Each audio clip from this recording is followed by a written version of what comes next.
Le shiatsu, technique de massage japonaise, tire ses racines de la médecine traditionnelle chinoise. Signifiant littéralement pression des doigts en japonais, elle vise à rééquilibrer l'énergie vitale du corps, le chi, en appliquant des pressions le long des méridiens d'énergie.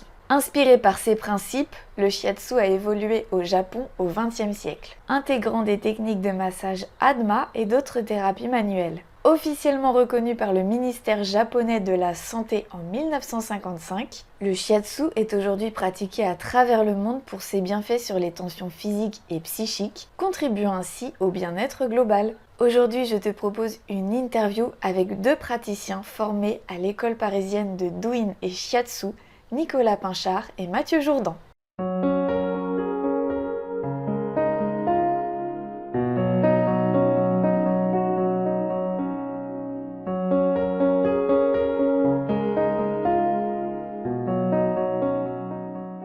Bonjour Nicolas, bonjour Mathieu. Bonjour.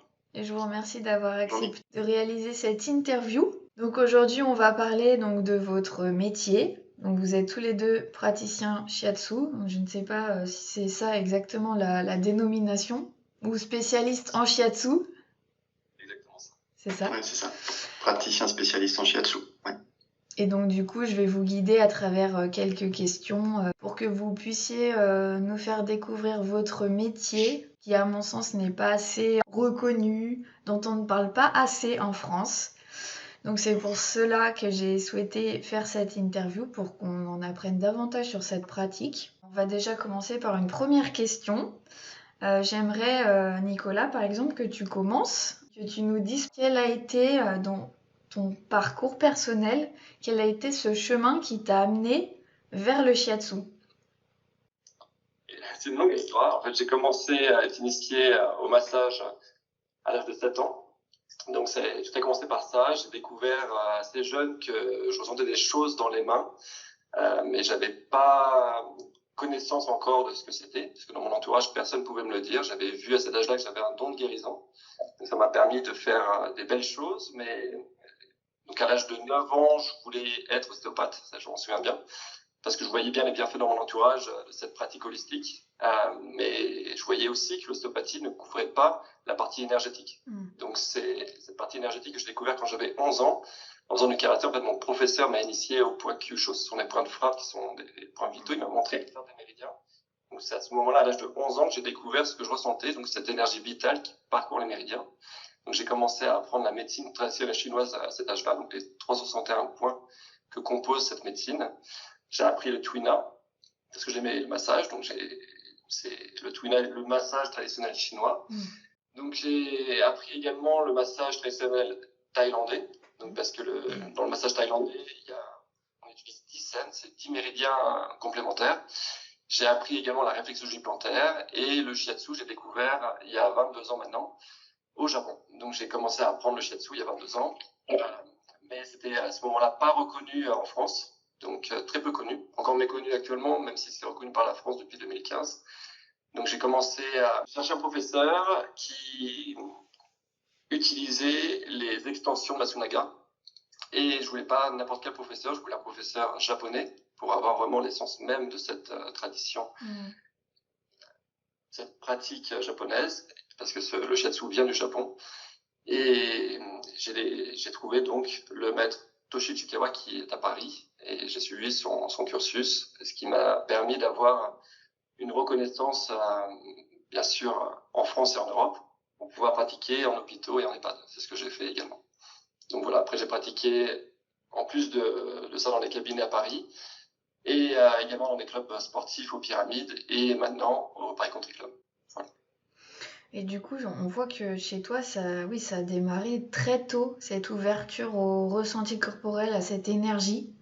Parce que 7 ans, c'est assez... c'est très tôt. Mon fils a 6 ans. Je me dis, waouh. Voilà, quand j'ai été initié au massage, j'ai vu les bienfaits sur moi, j'ai vu les bienfaits sur mes proches. J'ai adoré tout de suite, en fait, le massage. Et ça m'intéressait au niveau du corps humain de comprendre comment fonctionner, parce que je suis très cartésien, et quand je voyais, par exemple, quelqu'un dans mon entourage qui avait mal à l'épaule, il suffisait que je touche l'épaule pour que la douleur parte. Donc c'était assez magique, mais il fallait que je comprenne pourquoi ça fonctionnait, comment ça fonctionnait, comment ça se passait dans le corps humain. ça m'intéresse encore actuellement de découvrir ce corps humain qui est fascinant. Super, en tout cas c'est un très beau parcours. Je vais maintenant laisser Mathieu prendre la parole pour nous dire à ton tour ce qui s'est passé sur ton chemin. C'est vrai que moi, c'est un peu à l'inverse de Nicolas. Je suis pas né shiatsuki. Alors après, voilà, c'est pas pour autant que mon parcours est pas chargé de particularités. C'est-à-dire que moi, je suis venu au shiatsu par des épreuves plutôt difficiles et personnelles qui m'ont fait m'ouvrir que j'étais pas au bon endroit, à la bonne place, et que j'étais pas en accord avec ma conscience. Donc en fait, ça a été plutôt un électrochoc. Rapidement, pour expliquer, c'est que avant, je travaillais dans la banque. Donc c'est un vrai grand écart entre les valeurs qu'on peut entendre commerciales souvent de la banque et puis l'aspect beaucoup plus spirituel, beaucoup plus posé que l'on peut trouver dans le shiatsu. Ça, c'est la première chose. Après, il y avait quand même une vertu qui a toujours été présente en moi comme une réminiscence, c'est-à-dire que un peu à l'image de Nicolas, alors lui il le traduit sur le toucher, moi c'était plutôt du visuel, c'est-à-dire que quand je voyais des gens marcher, je voyais comme des points s'allumer sur eux. Donc c'est assez particulier, un peu fou aussi de le dire ainsi, mais c'était comme une vision qu'on peut voir dans le film Matrix notamment, là où vous avez les points verts qui tombent. Moi c'était un peu ça, et donc je voyais des gens avec des points qui s'allumaient sur eux. Et en investiguant, je me suis rendu compte que ça correspondait effectivement à des points d'acupuncture. Donc c'était marrant. Je me suis dit qu'il fallait que je creuse sur la question, mais vu que j'aime pas les aiguilles et que je pouvais pas repartir sur 7 à 10 ans d'études de médecine pour être acupuncteur, je me suis renseigné et j'ai pu voir que le shiatsu était nouvellement reconnu en France. Donc c'est, comme l'a dit Nicolas, c'est assez récent malheureusement chez nous puisque c'est que de 2015 et de fil en aiguille. Donc petit jeu de mots avec l'acupuncture. De fil en aiguille, j'ai pu être introduit auprès d'une recommandation donc du même maître que Nicolas, à savoir maître Toshi Ishikawa, qui est praticien à Paris.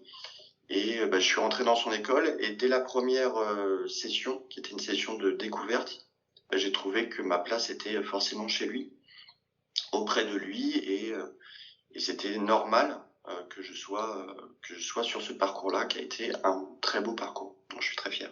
Vous avez deux parcours différents, mais qui sont très intéressants, parce que du coup le cheminement est différent, mais vous amène à vous rejoindre sur cette activité. Et du coup, alors la deuxième question, vous y avez un petit peu répondu, mais j'aimerais un peu plus de détails sur pourquoi le shiatsu et pas une autre approche.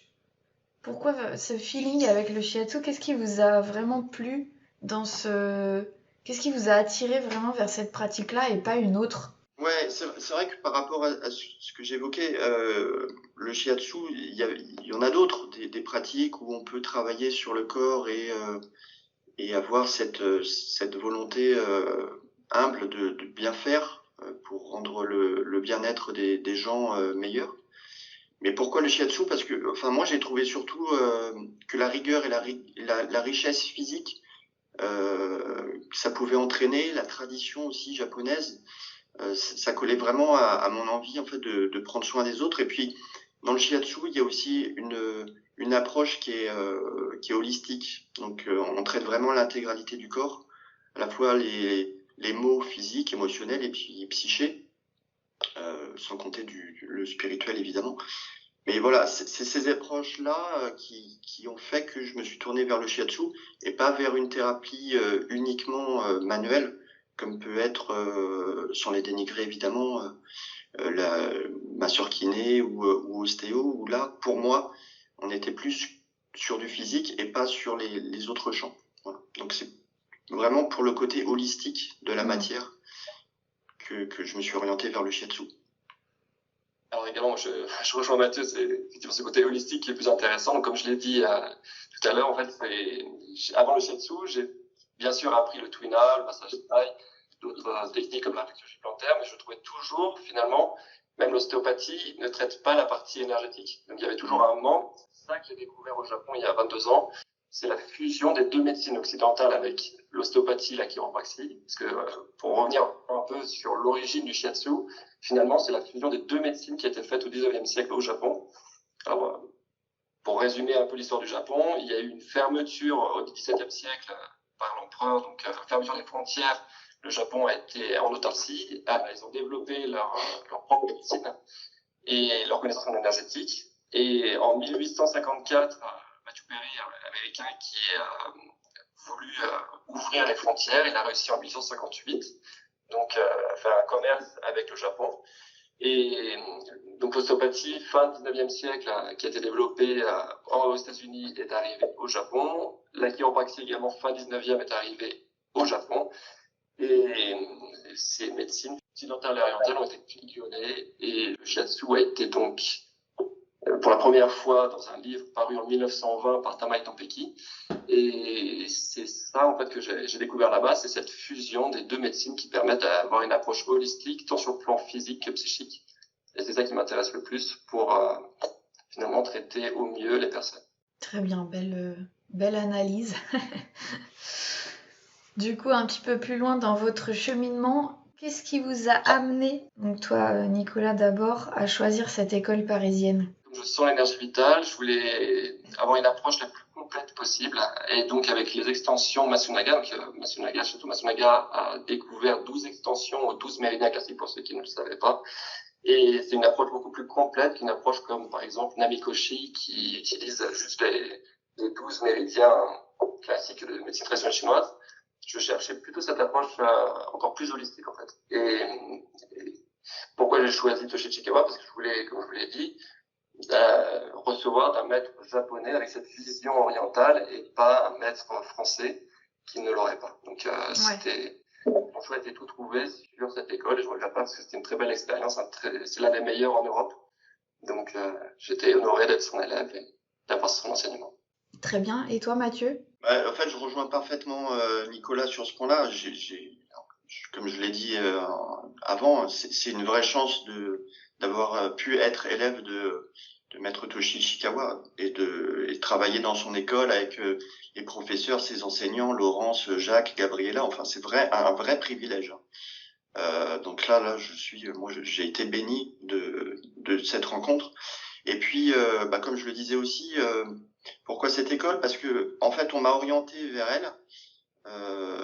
On m'avait donné aussi 2-3 autres contacts et puis j'avais eu l'opportunité, la chance d'avoir un entretien individuel avec Toshi. Et donc on a très vite abordé des questions plutôt d'ordre philosophique et de la vision sur la profession à terme. Donc en tout début de formation et très vite on s'est rejoints. Donc pour moi encore une fois c'était une évidence d'intégrer son école. Voilà, donc ça tombait sous le sens quoi. Ça pouvait pas être ailleurs. Ouais, ça vous a parlé, ça vous a attiré, j'ai envie de dire, quand un outil est transmis avec le cœur, avec une vraie histoire derrière, ça attire et vous le retransmettez aussi. C'est-à-dire qu'on sent que vous avez un profond respect pour ce shiatsu-là. Et c'est appréciable. C'est vrai, on est vraiment unique. On a reçu son enseignement et on en est très reconnaissant. Du coup, Mathieu, on va aborder une autre question, peut-être un peu plus difficile. Quelle serait ta définition personnelle du shiatsu? Personnelle, waouh. Bon, je suis loin de tous les maîtres qui m'inspirent. Donc, ma définition, oui, elle sera forcément imparfaite, mais pour moi, le shiatsu, c'est une réponse aux problématiques diverses qui s'incarnent dans le corps physique. Donc, en fait, ça y participe par la mise en lumière de leur origine et de retrouver un équilibre, énergétique à l'issue d'une ou plusieurs séances de travail communes. Parce qu'il ne faut pas oublier que le receveur, celui qui reçoit le shiatsu, travaille tout autant que celui qui donne le shiatsu. Et donc tout ça, c'est possible par la quintessence, à savoir le toucher. Voilà, donc c'est, pour faire très très simple, une séance, c'est un rééquilibrage énergétique du corps, des corps. Alors je rejoins ce que dit Mathieu. Alors, je vais juste dire ce que veut littéralement dire shiatsu en japonais. Ce sont deux mots. Sur les doigts et atsu la pression. Donc, par pression des doigts, on va pas agir n'importe où, on va aller sur les points vitaux. On en dénombre plus de 2000 dans le corps. Et ces points vitaux sont finalement parcours ce qu'on appelle des lignes énergétiques, qu'on appelle les méridiens. Donc, ces méridiens, finalement, interagissent avec le corps, tant sur tous les systèmes fonctionnels du corps, que ce soit physique ou psychique. Ça peut être même le sommeil, ça peut être tout l'émotionnel, en fait. C'est-à-dire que dès qu'on a un choc psychique avec de la peur, eh bien, ça va impacter les reins, la vessie. Si on a de la tristesse, ça va impacter les poumons. Si on a de la colère, ça va impacter le foie, et ainsi de suite. C'est une autre approche que juste la médecine conventionnelle occidentale. Et cette approche-là est vraiment de la recherche. Et vraiment tous les musculo-squelettiques comme un ostéopathe, mais également énergétique avec l'acupuncture. Ma prochaine question, c'est sur quel aspect, du coup, peut-on agir grâce au shiatsu, enfin avec le shiatsu, parce qu'en fait, quand on connaît pas, on se demande un peu quel est le domaine d'action. Donc là, tu commences à y répondre. Est-ce qu'on peut venir consulter pour des choses uniquement physiques ou des problèmes plus psychiques ou enfin voilà, quelle est l'étendue du domaine d'action du shiatsu? Et on va venir sur d'autres pratiques qui pour moi sont aussi complètes, mais j'aimerais qu'on aborde les différences. Donc dans les autres pratiques, j'ai mis la réflexologie, le reiki et l'acupuncture, qui peuvent être des pratiques peut-être un peu plus énergétiques et qui travaillent aussi sur les différents corps. Et du coup, c'est quoi les différences? Donc voilà, c'est une question un peu plus large, mais je vais laisser Nicolas commencer. D'accord. Alors, le shiatsu, mais même la médecine orientale a été basée en préventif, contrairement à la médecine occidentale qui est en curatif. Donc, si on va voir son médecin généraliste et qu'on n'a aucun symptôme, ça clôt tout de suite la séance en disant c'est bon, rentrez chez vous, vous n'avez rien. En Asie, c'est différent. On va traiter en préventif. Donc, si un receveur vient nous voir, il va venir soit en préventif parce qu'il veut éliminer en fait ces points de tension énergétique qui se créent après chaque choc physique ou psychique. Donc ces points vitaux vont se refermer et encapsuler l'énergie vitale à l'intérieur. Donc en ouvrant ces points, ça libère l'énergie. Ça va permettre de la fluidifier et en la fluidifiant, finalement, on va améliorer tous les systèmes fonctionnels qui sont liés à ces méridiens. Donc, cette approche-là, elle va être bien sûr complémentaire avec l'acupuncture. Donc, je l'ai sur des receveurs qui sont atteints de cancer, par exemple. Le shiatsu seul ne peut pas traiter le cancer, mais l'acupuncture non plus. Mais ça va aider finalement des patients qui sont à Curie, par exemple, l'Institut Curie, qui reçoivent finalement qui sont suivis avec la chimiothérapie. Le shiatsu et l'acupuncture vont permettre à ces receveurs de finalement éviter de prendre des anti-inflammatoires ou assez lourds pour le corps, déjà parce qu'ils sont déjà affaiblis et donc du coup ça va permettre non seulement d'enlever ces douleurs, de permettre d'augmenter les défenses immunitaires et de rétablir le plus vite possible ces personnes. Donc c'est vraiment, on ne fait pas tout avec le shiatsu, on fait beaucoup de choses, on peut traiter quasiment tout ce qui est troubles physiques ou psychiques, donc c'est très large, mais c'est complémentaire avec d'autres approches, que ce soit la médecine conventionnelle ou alors l'acupuncture, la réflexologie. Et pour ma part, je l'ai pratiqué aussi, donc c'est assez limité en soi, pour tout vous dire, c'est zone réflexe au niveau de la boule plantaire, sur la ramification des 12 méridiens, et si on ne traite pas le méridien dans son ensemble de la tête aux pieds, ce n'est qu'effet. C'est-à-dire que 24 heures plus tard, les douleurs vont revenir, et donc du coup, le shiatsu permet une approche un petit peu plus profonde et pérenne. Voilà. Bah, c'est intéressant parce que du coup, j'avais pas vraiment compris que le shiatsu pouvait être complémentaire à ces autres pratiques. Et par rapport à la réflexologie, on a par exemple tout ce qui est réflexologie palmaire plantaire ou l'auriculothérapie. Effectivement, là tu es en train d'expliquer que du coup ça reste limité. Si on agit que sur une partie du corps.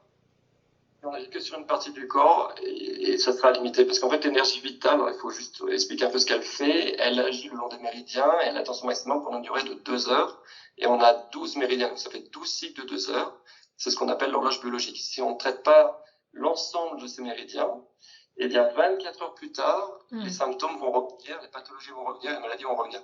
Donc il faut traiter de façon holistique la personne. C'est souvent moi j'observe ça personnellement, quand je vais voir un ostéopathe, un kiné ou quelqu'un d'autre, rapidement, les douleurs reviennent, les tensions reviennent, parce qu'effectivement on n'a pas cette dimension complète. C'est bien ça. Parce que l'ostéopathe va traiter la physique, donc ces troubles musculo-squelettiques, mais pas énergétiques. Donc du coup, les douleurs qui sont vraiment impactées de façon énergétique ne seront pas traitées et vont revenir. Est-ce qu'il faudrait éliminer complètement ces pratiques-là et les remplacer par des pratiques complètes, ou est-ce que c'est quand même cohérent de... Non, mais c'est une vraie question, parce qu'on se dit ça coûte de l'argent en fait d'aller consulter des ostéopathes et de voir que 3 jours après on a encore mal. Est-ce que c'est vraiment... est-ce que ça sert? Je vais rectifier ce que j'ai dit. Lorsque c'est que des troubles musculo-squelettiques, l'ostéopathe règle à 100% le symptôme. Mais si il y a une partie énergétique, il y aura un manque, et dans ces cas-là, il faudra avoir une approche complémentaire avec le shiatsu. Et comment on sait alors quand c'est purement musculaire ou squelettique ou énergétique? Comment on le sait? On ne sait pas vraiment quand on vient consulter. Évidemment, si on a quand on tombe dans l'escalier, forcément il y aura des chocs également qui vont impacter l'énergétique. Mais si c'est traité assez rapidement pour pas que ça s'installe trop dans le corps, l'ostéopathie peut suffire. Du coup, je pense que Mathieu, t'es plutôt en accord avec ce qu'a dit Nicolas. Oui, tout à fait. Donc Nicolas, par rapport au Reiki, quelles peuvent être les différences par rapport au Shiatsu? Parce que du coup, j'ai rencontré une praticienne Reiki sur le salon du bien-être à Bordeaux. Et donc sa formatrice japonaise connaît Toshi Ishikawa. Donc du coup, ça semblait se rejoindre en termes de respect, etc. Donc je me suis dit que voilà, il y avait peut-être un lien entre les deux. Quel est ton avis là-dessus? Alors, ayant reçu des séances de Reiki, la différence est la suivante. On n'agit pas sur les points vitaux, en fait. En Reiki, on va agir sur les chakras. Donc, on a 7 découverts en Inde. On va aller sur le chakra couronne, sur le 3e œil, sur le chakra du cœur, sur le plexus solaire. Sur des mains, sur ces zones énergétiques très fortes qui sont sur, par exemple, le vaisseau concepteur qu'on utilise en médecine orientale. On va aller sur le vaisseau gouverneur, donc c'est ce qu'on appelle des merveilleux vaisseaux, donc c'est des zones très puissantes et énergétiques, mais pas par pression spécifique sur les points. Finalement, les praticiens en Reiki n'utilisent que le magnétisme en fait du corps. C'est une partie différente de l'énergie vitale. Et c'est une formation généralement qui est faite sur 3 jours, contrairement à du shiatsu qui demande au moins 3 années d'apprentissage, beaucoup plus complète. Et donc, c'est pour ça que le Reiki n'est pas à vertu thérapeutique, mais plus dans un but de rééquilibrer la personne au niveau magnétique, un peu comme un magnétiseur. Donc, c'est 2 approches totalement différentes. Après, ce que je regrette sur le Reiki, c'est qu'il y a une déviance sectaire. En fait, il y a des gourous qui se servent du Reiki parce que c'est très rapide à utiliser et à apprendre. Et donc, du coup, ça donne une mauvaise image, je trouve, à cette pratique. Oui. C'est un peu tout le monde, s'il a envie, qui peut se former au Reiki très rapidement. Et avoir un papier qui n'a aucune valeur, mais qui est un titre de maître en Reiki. Et je trouve ça regrettable. Et toi, du coup, Mathieu, quel est ton avis par rapport à ces pratiques, donc Reiki, acupuncture ou réflexologie? Oui, je partage ce que vient de dire Nicolas. Le Reiki, je pense qu'il y a effectivement pas mal de choses qui peut être dit dessus et pas toujours positives. Bon, voilà. Après, c'est peut-être aussi par méconnaissance de ma part. J'ai pas la sensation que le Reiki, comme l'explique Nicolas, de par sa formation qui est extrêmement courte, un peu en mode pochette surprise, formation web de 8 heures, puisse donner ou légitimer une pratique. Nicolas fait bien la différence entre le magnétisme et l'énergétique, mais d'un point de vue énergétique, oui, ça passe pas très bien, je pense.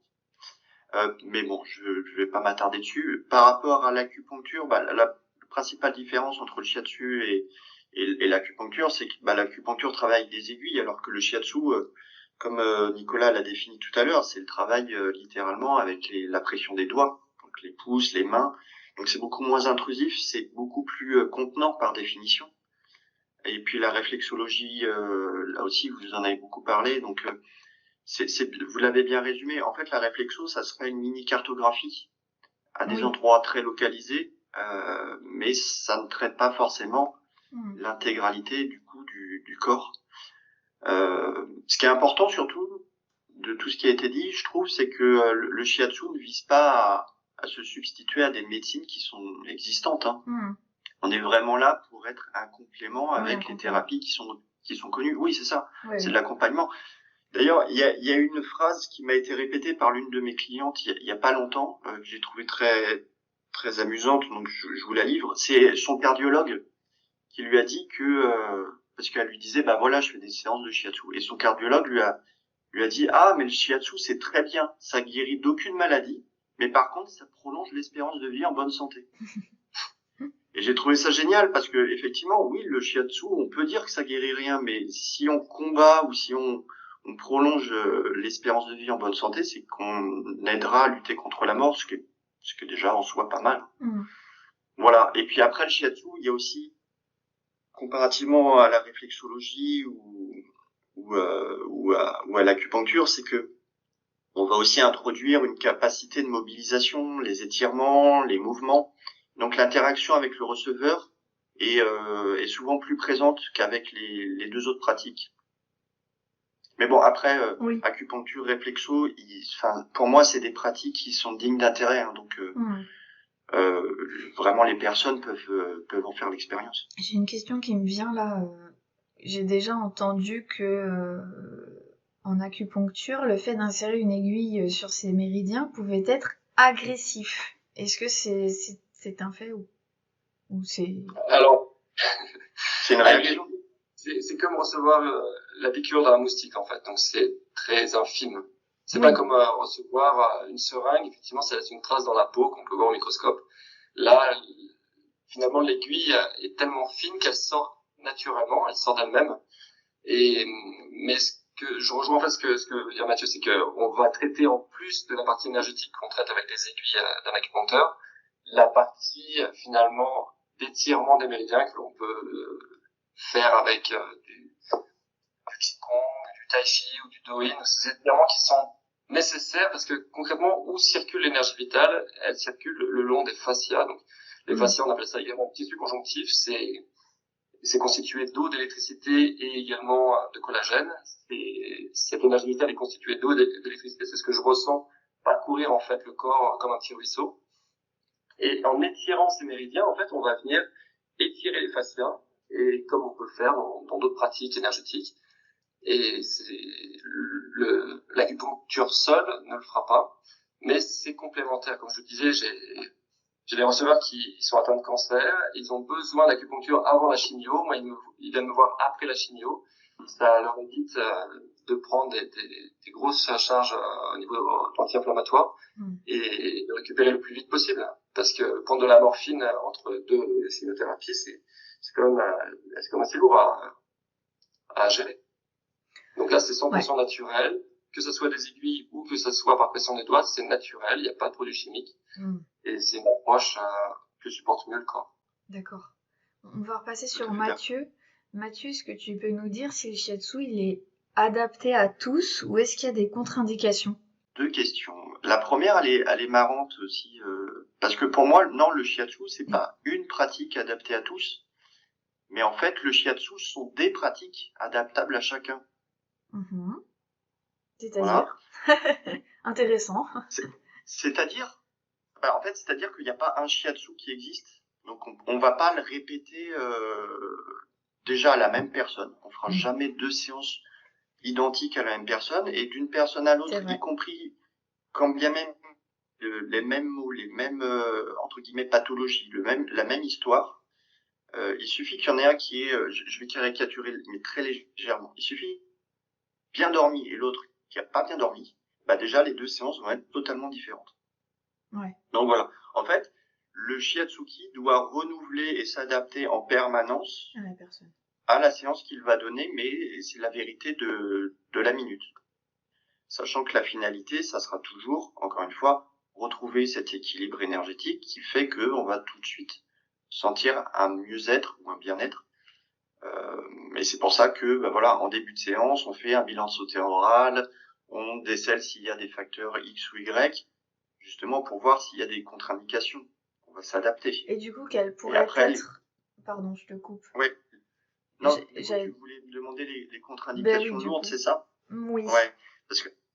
Parce qu'en fait, on y vient, c'est-à-dire que les contre-indications, elles sont pour les cas de pathologie lourdes ou extrêmes, notamment, on dit que normalement, le shiatsuki ne doit pas travailler sur des personnes atteintes de leucémie ou les autres maladies du sang, en fait, parce que les énergies seront tellement voisins des rivières de sang Ouais. qu'il y aurait un risque à faire une mobilisation qui serait involontaire, mais pas agréable.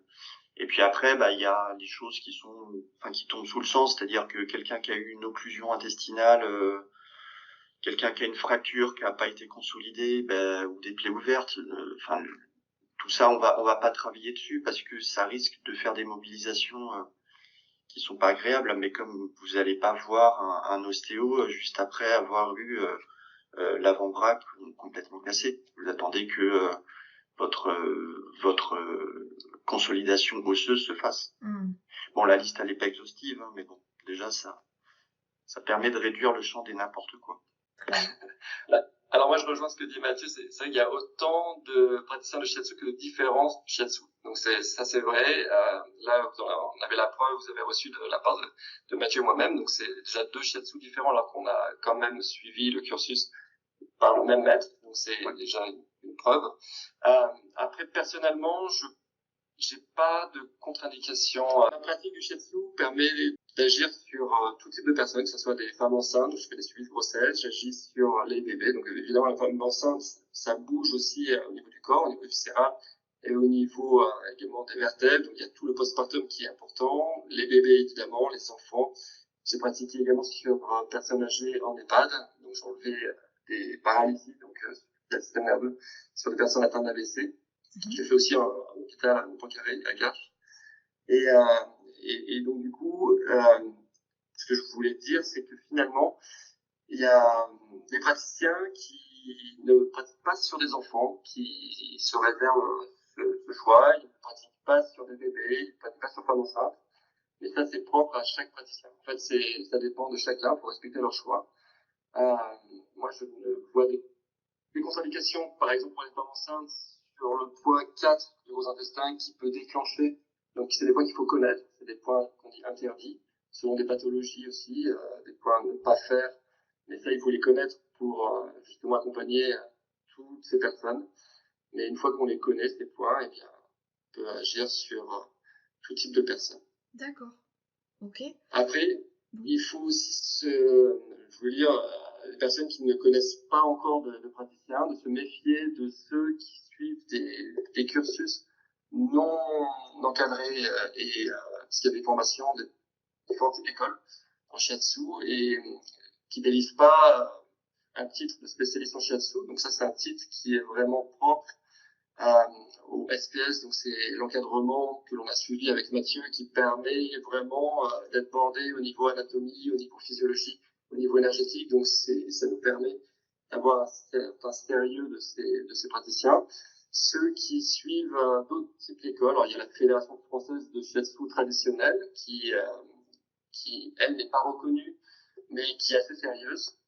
Parce que c'est sur plusieurs années également d'études, mais il y a des formations rapides en quelques mois qui délivrent un titre de maître shiatsu qui n'a aucune valeur et dont il faut se méfier. Alors après, on a finalement des agendas, des annuaires. Des annuaires de spécialistes en shiatsu que l'on peut voir sur le site du SPS, des annuaires également sur la Fédération française de shiatsu traditionnelle. Donc on peut voir si ces personnes-là font partie ou non et sont référencées, mais sinon il faut s'en méfier. D'accord. Est-ce que tu peux, Nicolas, décrire comment se déroule une séance? Alors tout d'abord, le receveur vient avec une pathologie, donc il y a On appelle ça un bilan oral. Donc, on comprend bien la problématique de la personne, c'est-à-dire parce qu'elle a un manque d'énergie, sommeil perturbé ou alors trouble digestif. Donc, on va cibler en fait la séance sur cette optique-là. Et après, ça peut se pratiquer soit sur tatami, donc c'est une surface au sol, comme la pratique au Japon de façon traditionnelle, soit sur table de façon plus ostéopathique, mais il y a des personnes âgées qui ne peuvent pas se mettre au sol, ou des femmes enceintes qui ne peuvent pas également, donc ça va être sur table. Donc j'adapte les surfaces selon la personne également. Et après, on fait un bilan énergétique, donc souvent au niveau du ventre, parce qu'on a à la fois la partie énergétique des 12 méridiens à ce niveau-là, mais également la partie émotionnelle. Et après, on agit selon, finalement, on s'adapte à la personne, tout simplement. La séance dure 1 heure, parce qu'elle va vraiment de la tête jusqu'aux pieds, donc c'est toujours de façon holistique. Ça peut être 1h30 ou 2 heures selon les problématiques, ou même, le plus court possible, c'est 30 minutes, mais ça va vraiment être sur, par exemple, une sciatique, donc il faut juste enlever le nerf sciatique coincé, ou alors un problème à l'épaule ciblé sur un sportif, par exemple, qui n'a pas 1 heure parce qu'il a un tournoi très rapide à faire. Dans ces cas-là, on va aller vraiment à l'essentiel, mais on sait que, comme ça n'a pas été traité de façon holistique, la problématique peut revenir assez rapidement. Donc, il faut vraiment compter une séance d'1 heure pour que ce soit la plus complète. Donc, Mathieu, toi, comment ça se passe au niveau de ta séance type? Est-ce que tu peux... Oui, tout à fait. En fait, la séance type, effectivement, ça commence toujours par un bilan oral sur lesquels on va donc aborder des points de santé, d'équilibre de vie quotidienne. Et puis après, ça va amener à faire un shiatsu avec ce qu'on pourrait appeler une stratégie de shiatsu, puisqu'on va cibler plus ou moins des choses qui ont été évoquées par le receveur, le patient.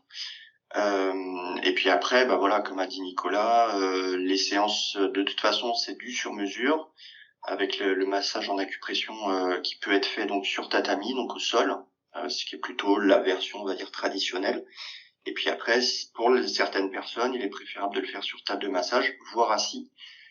Voilà, on s'adapte. Et puis après, la durée, oui, en fonction de l'intensité, des besoins, du contexte, au minimum 30 minutes. Et puis ça peut monter jusqu'à 1h30, 2 heures en fonction des pathologies, des besoins. Voilà. D'accord. Je sais que avant chaque séance, vous avez une préparation, enfin vous vous préparez personnellement pour du coup faire la séance. Comment ça se passe? Je sais que vous avez comme un protocole à suivre. Vous avez une tenue particulière. Est-ce que vous pouvez nous en dire un petit peu plus sur ça? Alors la tenue, elle est propre à chacun. Il faut quand même que le shiatsuki, donc celui qui donne le shiatsu, comme le receveur d'ailleurs, soit vêtu et de vêtements souples et confortables. D'accord. Parce qu'en fait, en fonction de ce qu'on va faire, mais ça donc comme on l'a dit, on le sait pas à l'avance, mais en fonction de ce qu'on va faire, on va parfois faire des mobilisations, des étirements, des choses qui nécessitent du coup de pas avoir froid et d'avoir des tenues souples pour pas avoir je sais pas, le jean qui vous dérange ou la ceinture qui est blessante en fonction des postures. Donc ça c'est pour la tenue. Après la préparation en soi, c'est un peu propre à chacun. Moi j'aime bien essayer de me mettre dans un état un peu méditatif avant de lancer une séance. Donc ça sera faire le vide à l'intérieur, avoir des respirations qui sont bien profondes, bien internes, et après en fonction d'un petit échauffement physique qu'on peut apparenter donc au do-in, se lancer sur la séance de shiatsu et le massage en particulier. Super, alors ça fait une belle introduction à la prochaine question qui est qu'est-ce que le do-in? Donc ça fait partie du coup de l'intitulé de votre formation. Do-in et shiatsu. Est-ce que Nicolas, tu peux nous en dire un petit peu plus sur ça? Et est-ce que tu l'utilises dans tes séances? Quelle est la différence avec l'intitulé shiatsu? Alors, le do-in, c'est une sorte de gymnastique énergétique. Donc, c'est des étirements des méridiens. En fait, on pratique également en Chine avec le Qigong ou le Tai Chi. Donc là, c'est ce qu'on appelle un peu de l'auto-shiatsu. Donc, c'est un shiatsu qu'on peut faire soi-même. Donc, le do-in, c'est un petit peu une rituel qu'on peut faire selon des méridiens. Donc, on peut très bien étirer des médias spécifiques à une pathologie. Donc c'est ce que j'utilise sur mes receveurs lorsque par exemple ils ont une tendinite au niveau du bras, donc le fameux tennis elbow lorsque je joue au tennis. Dans ces cas-là, je vais leur indiquer comment agir en préventif pour éviter que la tendinite se reproduise après les séances. Donc on peut le faire soi-même. Donc je le montre à tous mes receveurs lorsque il y en a besoin, et on peut le faire. Donc moi je le fais au quotidien également pour rester en bonne santé. Donc je m'enlève les tensions au fur et à mesure qu'elles arrivent pour éviter qu'elles ne s'accumulent. Et en fait, pour pratiquer le shiatsu, il faut le faire aussi en bonne santé physique. Et donc ça m'accompagne au quotidien. C'est vraiment une gymnastique énergétique. Donc c'est vraiment, personnellement, je le fais tous les jours, et je pratique également la natation pour tout ce qui est cardio et le reste de l'entretien également physique. Donc voilà, mais le Do-In, c'est vraiment des points de pression. Donc il faut connaître par rapport au Qigong. Donc le Qigong, c'est vraiment des étirements des méridiens, mais sans connaître forcément leur passage. Pour faire du Do-In, il faut quand même connaître non seulement les passages, mais les points. C'est donc vraiment de l'auto-shiatsu. Mathieu, est-ce que tu veux du coup réagir à ça, rajouter des choses sur le Douyin, etc. Bah, non, enfin, c'est encore une fois comme Nicolas. C'est vrai que moi je l'utilise quasi quotidiennement. Il y a des exercices qui sont très lents, très profonds, qui font vraiment du bien et qui est un peu notre échauffement à nous avant de se lancer sur une séance ou sur la journée qui sera rythmée par des séances. Et puis après, on peut aussi retrouver effectivement le Do-In, soit en exercice assez simplifié que l'on peut donner sans trop donner de performance ou d'ambition à la personne qui pourrait l'appliquer pour soi-même, parce que le but c'est pas de travailler sur une ultra performance comme parfois certains peuvent le faire dans la posture du yoga. Il faut que ça soit ultra parfait. Là on n'est pas dans ce concept-là, hein. Il faut vraiment le faire dans une optique d'améliorer les choses, d'avoir une routine, certains pourraient même dire un mantra, mais toujours le faire en pleine conscience, c'est-à-dire que on le fait dans la capacité dans laquelle on est pour le faire, et puis après viser effectivement une amélioration. Et après, bah voilà, donc, enfin, de fait, le Do-In chez moi, il est infusé dans mes séances auprès des receveurs et des clients. Ouais. D'accord. Maintenant, une question peut-être un petit peu plus complexe, enfin j'imagine. Quels sont les bienfaits du shiatsu pour une personne qui consulte, et quelles peuvent être les limites? Qu'est-ce que le shiatsu ne peut pas faire? Donc Mathieu, tu peux continuer. Bah, les bienfaits du shiatsu, à la rigueur, c'est ce qu'on vient chercher. Voilà, enfin, parce qu'on doit répondre en travail collectif, donc le receveur et le praticien, on doit répondre en travail collectif à ce besoin-là. Et donc ça va passer de toute façon par une sensation de soulagement, d'équilibre qui est palpable, qu'on peut ressentir dès la fin de la séance, parce que en fait les points qui sont trop toniques se sentiront plus apaisés et les points trop léthargiques se sentiront plus dynamiques et animés. Donc voilà, on va travailler sur cet équilibre-là. Alors c'est très synthétisé ce que je vous dis, parce que il y a un travail mais qui s'acquiert sur une formation de plusieurs années pour faire en sorte que ce système-là marche. Donc je vulgarise un peu le propos, mais l'idée c'est ça. Et puis après les limites, je sais pas. Enfin, le shiatsu pour moi intrinsèquement déjà c'est une matière qui est sans limite, et en plus la complexité du corps humain et des corps du receveur sont tellement importantes que pour moi il n'y a pas de limite en soi. À la rigueur, la seule limite qu'on peut avoir dans le shiatsu, ça sera la limite que le praticien veut bien se donner, quoi. Mais je vois pas autre chose. Quel est ton avis, Nico, sur ce point? Je rejoins Mathieu. Les bienfaits déjà sont immédiats. Dès la fin de la séance, le receveur se sent bien physiquement et mentalement, parce qu'on agit tant sur le plan physique que psychique. Donc il y a déjà un bien-être global. Moi, j'ai toujours mes receveurs qui me disent on se sent comme sur un nuage. Voilà, c'est quelque chose qui revient régulièrement. On se sent allégé d'un poids, bien retirer des points de tension au niveau du corps qui se sont accumulés après des chocs physiques ou psychiques. Donc on se sent déjà très bien. Et les bienfaits sont grandissants. C'est-à-dire que quand on crée une harmonie au niveau du circuit énergétique, donc ces flux fonctionnent mieux, ils interagissent entre eux, et du coup la personne se sent mieux toujours au bout du 3e jour, là on a les bienfaits complets. Donc c'est 3 cycles d'horloge biologique. Donc c'est quelque chose c'est un processus que fait le corps en fait, qui s'ajuste après la séance.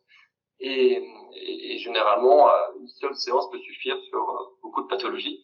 Les limites, c'est plutôt des contre-indications parce qu'on n'agit pas de la même façon sur plusieurs types de personnes, que ce soit des nouveau-nés ou des personnes âgées.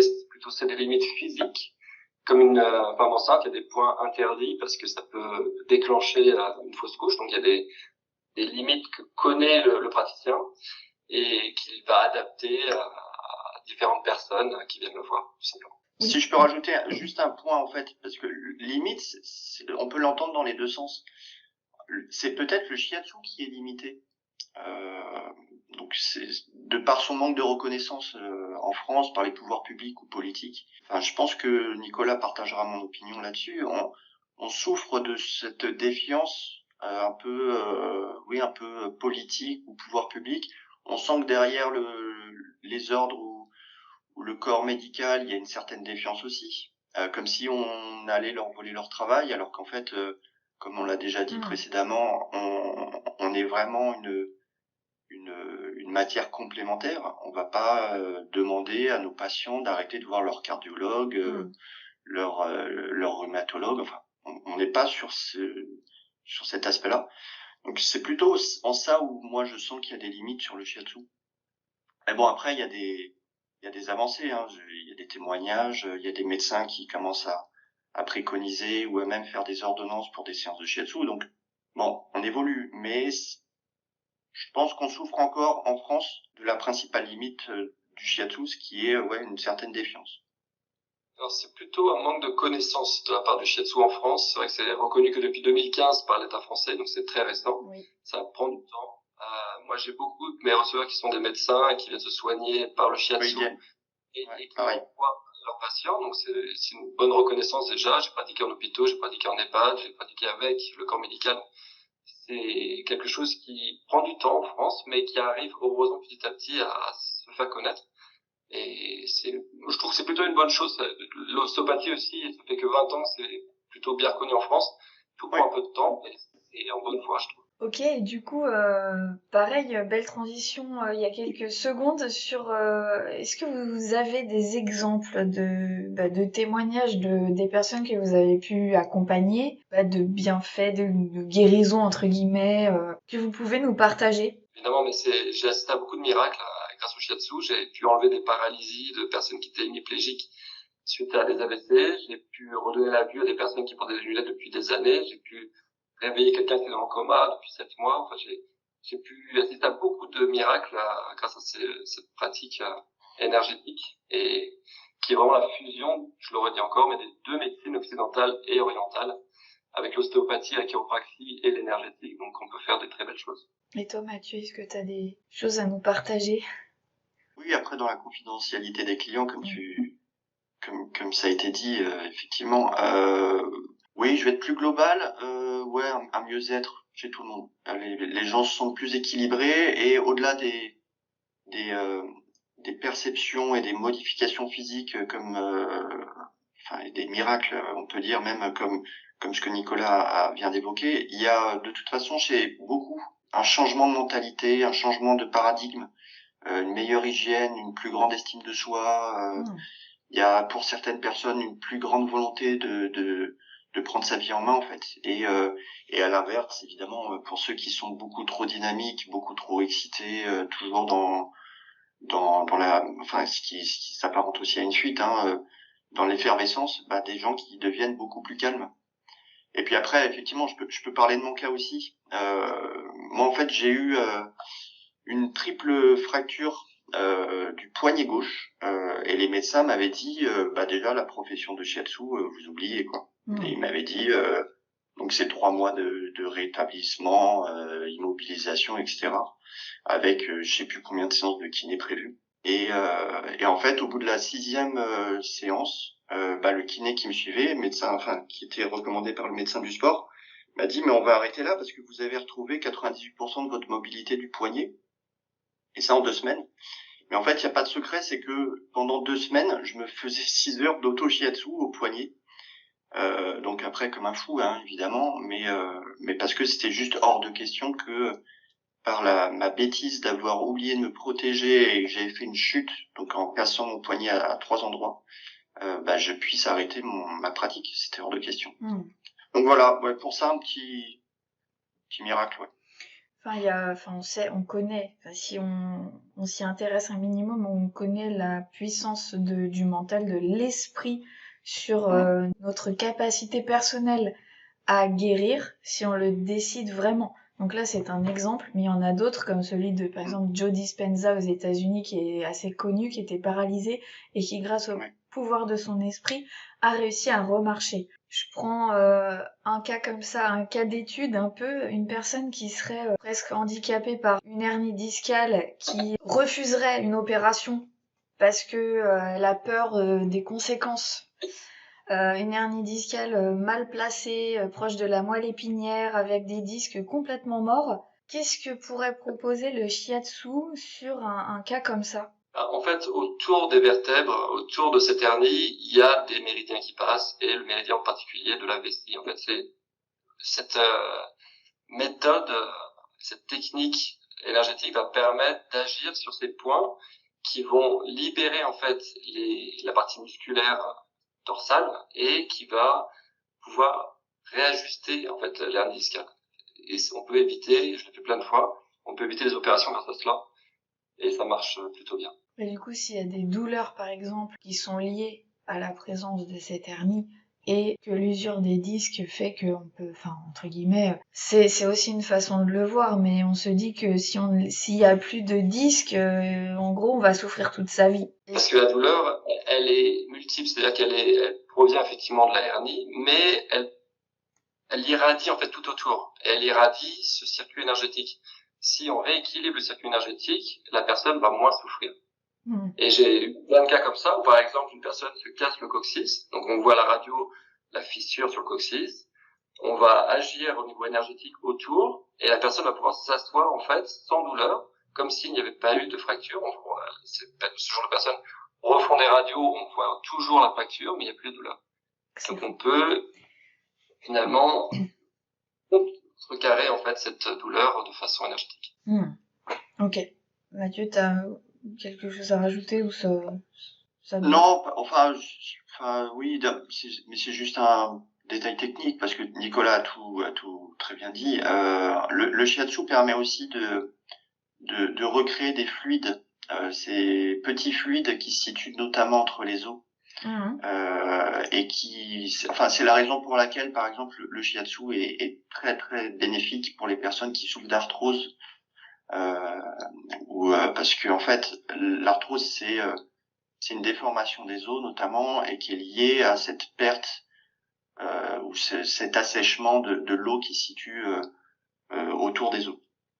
Donc voilà, en fait, en faisant des shiatsu sur des zones bien déterminées, on resynthétise ce liquide-là. Et ça permet de mettre de l'huile dans les rouages, pour faire simple. Je reviens juste sur c'est un bon exemple, l'arthrose, parce que c'est une des limites de la médecine conventionnelle, et j'ai beaucoup de mes receveurs qui me disent ce qu'on peut faire contre l'arthrose parce qu'on dit qu'il n'y a rien à faire. Et en fait, dans cette médecine orientale, il y a quelque chose à faire. C'est-à-dire que l'énergie contrôle tout le squelette, tous les os, et l'arthrose crée une détérioration du cartilage osseux. Donc c'est vrai que quand il n'y a plus de cartilage, eh bien ça fait une douleur assez forte.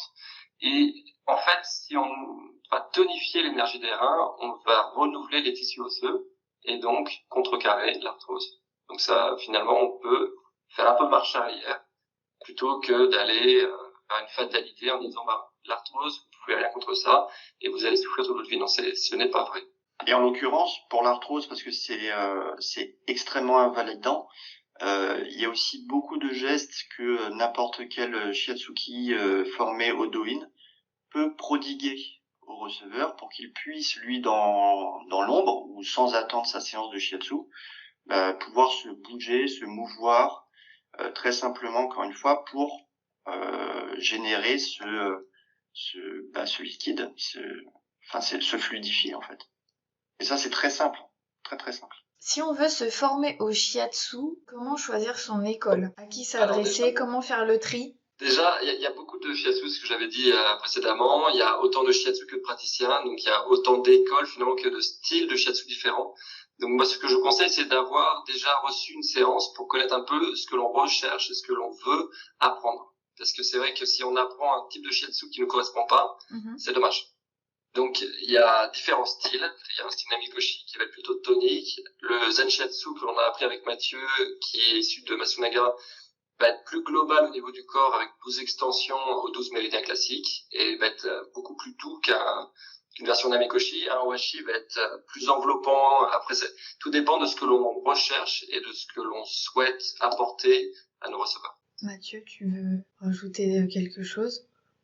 Oui, en fait c'est ça, il faut tester et puis ne pas se lancer dans une formation parce que comme toute formation c'est une formation qui est exigeante qu'on peut pas prendre voilà au-dessus de la jambe comme ça, je sais pas, enfin si on veut le faire sérieusement, si on veut devenir professionnel, oui, c'est une formation qui est exigeante.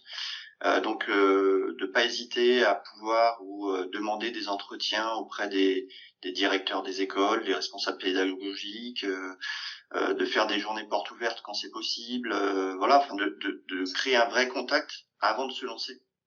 Et puis ouais, et puis après oui, faire des essais quoi, faire des essais auprès de praticiens qui sont déjà installés. Mais par pitié, hein, pas le shiatsu qu'on apprend en formation sur des pochettes surprises sur internet en 8 heures quoi. Ça existe malheureusement.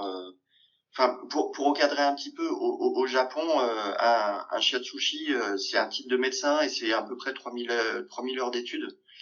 Donc en France, c'est moindre parce que voilà, le cadre est différent. Mais faut compter entre, enfin moi je sais pas, c'était déjà 500 heures en formation écrite, sans compter ce qu'ils ont fait à l'extérieur. Donc je sais pas, j'ai dû faire ma reconnaissance professionnelle en 1500, 2000 heures. Mais pas en 8 heures.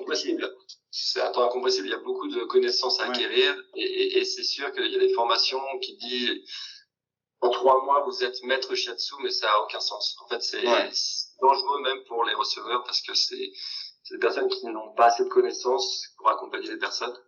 C'est vrai qu'il faut minimum 3 ans d'études. Donc c'est vrai que c'est un investissement de temps. On compte en 4-5 années pour vraiment être plutôt professionnel. Mais c'est vrai que moins que 3 ans, c'est dangereux. Après, il y a des encadrements qui sont faits avec la FFSD, donc c'est la Fédération française de shiatsu traditionnel, avec le SBS, qui est le syndicat des professionnels de shiatsu. Donc on trouve, grâce à ça, des annuaires qui référencent des praticiens certifiés, avec une reconnaissance, et le SBS, cette certification qui est reconnue par l'État depuis 2015. Donc avec une liste de praticiens qui sont normalement très bons. D'accord, mais du coup, alors ces sites-là, je les indiquerai sous la vidéo, en barre d'information, pour les personnes qui vont voir cette vidéo, pour que chacun puisse trouver un praticien qui lui correspond. Mais c'est vrai que pour les écoles, c'est un peu plus compliqué si on fait pas un travail de recherche. Il y a aussi l'annuaire des écoles. D'accord. Donc après, encore une fois, il faut aller toquer à la porte, essayer, discuter, etc. Mais les écoles reconnues en termes de formation, qui donnent un shiatsu de qualité, encore une fois, entre guillemets, labellisé par la Fédération française de shiatsu traditionnel ou le syndicat professionnel de shiatsu, c'est quand même un gage sérieux par rapport à la formation qui sera distribuée, parce que en fait, elles doivent répondre à un socle commun. Donc il y aura toujours quelque chose de qualitatif. Après, les affinités, tant sur la pratique que vis-à-vis des personnes qui prodiguent cette formation, ça c'est propre à chacun, hein, mais il faut pas se lancer sur des études de shiatsu en 8 heures. Enfin, il y avait un exemple, mais c'est Nicolas, je crois, ou moi, on l'a dit plus tôt, hein, il nous est demandé d'avoir des connaissances très poussées, assez poussées en anatomie, qui correspond, si je ne me trompe pas, au niveau 2 des modules que l'on trouve en médecine. Oui. Parce que voilà, on peut pas faire n'importe quoi avec le corps humain de quelqu'un. Et c'est d'ailleurs pour ça que c'est une pratique qui pour moi a toute sa place. Et je suis très contente de pouvoir diffuser cette interview pour que les personnes rencontrent le shiatsu. J'ai encore une personne de ma famille ce matin qui m'a dit je vais voir l'acupuncteur et je lui ai dit as-tu déjà essayé le shiatsu qui est une pratique complémentaire? Et elle m'a dit non, je n'ai jamais essayé. Donc je vais l'inviter à regarder cette interview. Mais en tout cas, je pense qu'on a fait le tour là des différentes questions que je voulais aborder avec vous. Est-ce que vous voulez rajouter quelque chose pour finir du coup cet échange? Déjà, merci de nous avoir reçus à Marjorie. Et moi, j'ai une petite question à Mathieu. Où on peut avoir une séance de shiatsu avec lui? Oui, c'est bien parce que j'allais lui demander. Merci pour cette publicité. Mais avant tout, oui, effectivement, merci Marjorie de nous avoir accueillis et puis d'avoir permis de nous ouvrir une tribune. Où me retrouver? Moi, je suis un peu... je m'adapte et je bouge beaucoup, j'évolue, donc je travaille principalement au domicile des clients. Alors moi, je réside en Île-de-France, donc je travaille partout en Île-de-France, partout là où on peut m'accueillir, et j'ai aussi des permanences très régulières sur Bordeaux et la Gironde. Donc j'ai toujours le plaisir de voir les amis girondins et bordelais et de pouvoir faire des séances toujours à domicile. Voilà, donc on me retrouve un peu partout où vous voulez en fait. J'ai quand même réussi à te trouver, Mathieu, donc c'est que c'est possible, mais j'avoue que j'ai un petit peu cherché. Je suis un peu discret effectivement j'ai pas beaucoup de réseaux sociaux, de choses comme ça, mais je jouis d'une bonne réputation et le bouche à oreille qui est selon moi en tout cas la meilleure recommandation qu'on peut faire à quelqu'un est plutôt bonne. Donc je suis très honoré de la confiance que les gens me portent et de la voix qu'ils portent pour me faire reconnaître. Donc merci à tous. Donc si tu as quand même un petit lien vers une page Google ou autre, je l'indiquerai avec plaisir sous la vidéo pour qu'on se retrouve plus facilement. C'est gentil, je participerai. Merci beaucoup. Et toi, Nicolas, du coup, je te renvoie à l'ascenseur. Contrairement à toi, moi, j'exerce qu'à un seul et même endroit. Donc, c'est en région parisienne, à Rueil-Malmaison, face à l'hippodrome de Saint-Cloud qui s'appelle le Paris Country Club. Donc, tout le monde est bienvenu, finalement, les lundis, mardis, jeudis, vendredis. Les samedis, dimanches sont réservés aux adhérents du club. Mais donc, c'est toute la semaine, sauf les mercredis. Super. Et du coup, tu as un compte Instagram, un site internet, je pense une page Google. Donc du coup, je mettrai aussi ton lien sous la vidéo. Merci Marjorie. Si vous n'avez rien d'autre à rajouter à cette vidéo, eh bien je vous remercie à tous les deux d'y avoir participé. Merci. Je vous souhaite une bonne continuation. À très bientôt, merci beaucoup. Et à bientôt. Merci Marjorie. Nicolas, à bientôt. À très bientôt Mathieu. Voilà, cette vidéo est maintenant terminée. Je t'invite à la partager autour de toi pour faire connaître le shiatsu au plus grand nombre. Tu pourras retrouver les différents liens dont nous avons parlé en barre d'infos sous la vidéo. Bien évidemment, pense à liker la vidéo et à t'abonner à la chaîne si ce n'est pas déjà fait. Et je te dis à très bientôt sur Marjo Coton. Le shiatsu est... Le shiatsu est aujourd'hui en appliquant des pressions, le lion officiellement reconnu par le ministère. Voilà cette vidéo.